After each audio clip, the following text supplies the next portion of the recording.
If you're a spiritual practitioner and you feel like you are losing your mind, listen up, because you may be experiencing what's known as a spiritual emergency.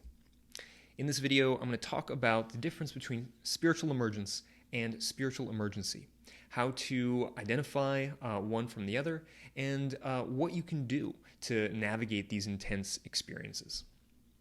My name is Daniel Lev Shkolnick, and this is Stable Awakening, where I talk about the intersection of psychology and spirituality in the modern world.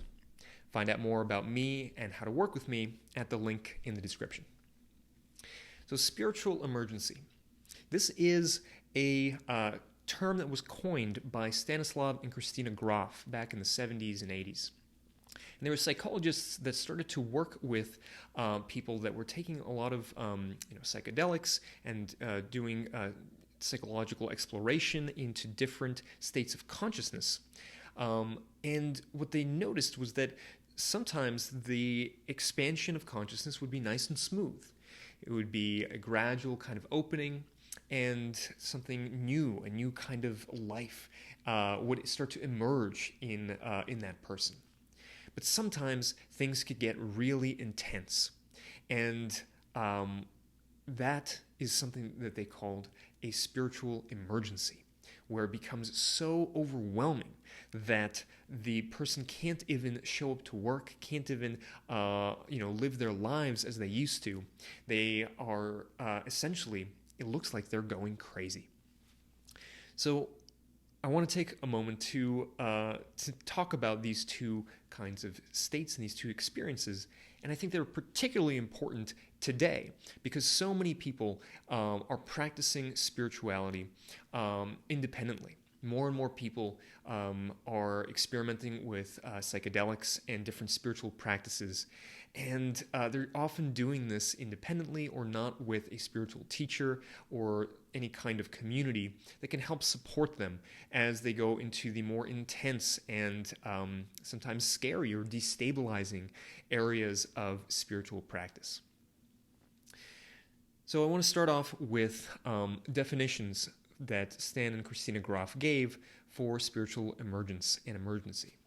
These are taken from a 2017 journal article that they published in the International Journal of Transpersonal Studies. I'm going to link that in the description as well. They describe spiritual emergence as a normal process of deep psychological change, where it often involves non-ordinary states of consciousness, intense emotions, visions, and unusual thoughts. This can be triggered and brought on by an intense life event like the birth or the loss of a child, a divorce, financial ruin, or it can be brought about by spiritual practices like meditation, yoga, or entheogen use. In other words, psychedelics or medicine work. Now, spiritual emergence is a gradual process where our consciousness, our heart, our understanding and connection with the world around us and with our deeper self happens at a pace that feels comfortable, and we can integrate it as we go.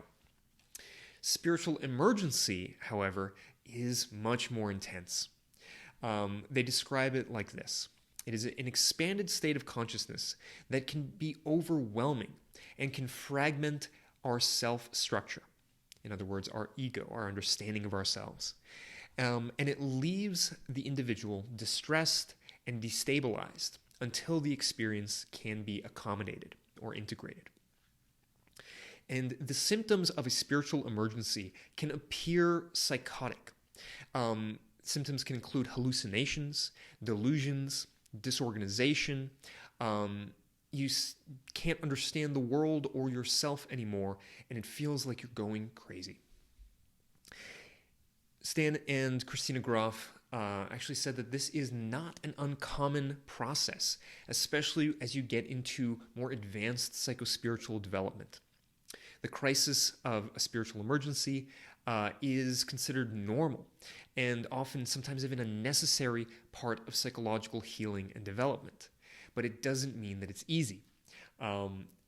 spiritual emergency can often feel like, instead of like a nice flowing river or faucet of water, it feels like the dam breaks open and reality starts to kind of break apart under your feet. And you're no longer sure what is real. You're no longer sure who you are, maybe. And it can be very intense and frightening, both for you and for other people around you. The good news is, Stan and Christina Groff said that spiritual emergencies usually resolve. And when they do, we experience psychological growth, self-transcendence, and an increased well-being. So spiritual emergency is very intense, but it can actually be something that helps us take the next step, a breakdown that might actually be a breakthrough. The problem is, in modern Western society, as I said, a lot of people are practicing spirituality without a supportive community, without people that they can look up to or ask for guidance about these kinds of experiences. And without that, when you're going through something like this alone, it can be really difficult. It can be really scary, and it can be, in fact, it can be harmful to somebody if they don't know what's going on. And instead of leading to a higher, more expanded state of being, a person might regress and might, deny that experience, or, go away from spirituality and spiritual practice altogether because they don't trust it anymore. They feel like it's they don't want anything to do with it. So this is something that is it really helps to have good guidance and support as you are going through it.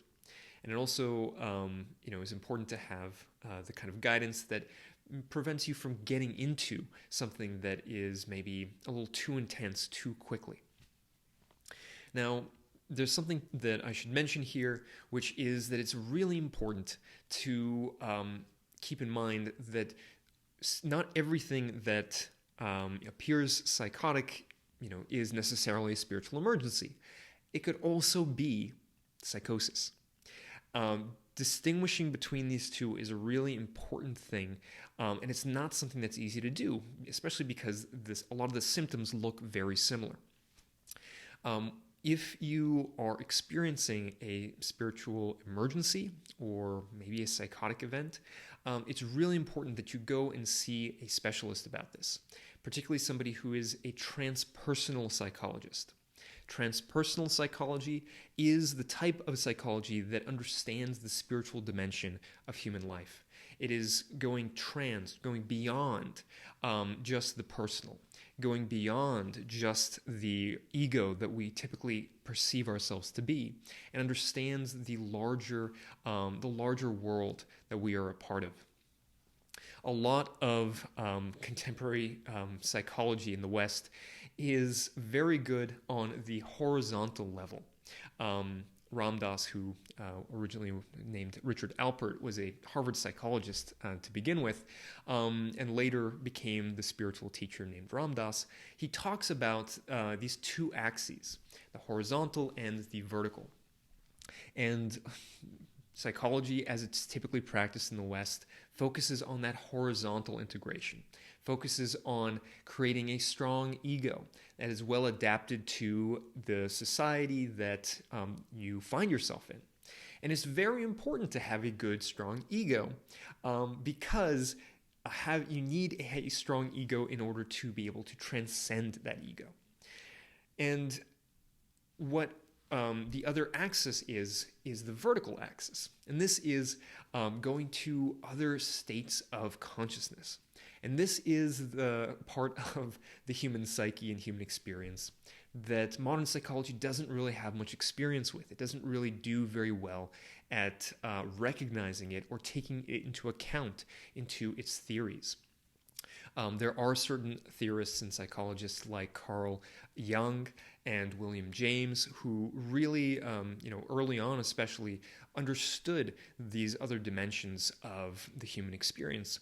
And since the 60s and 70s, there has been a growing movement in psychology still small but growing, that understands that spirituality is a necessary part of the human experience.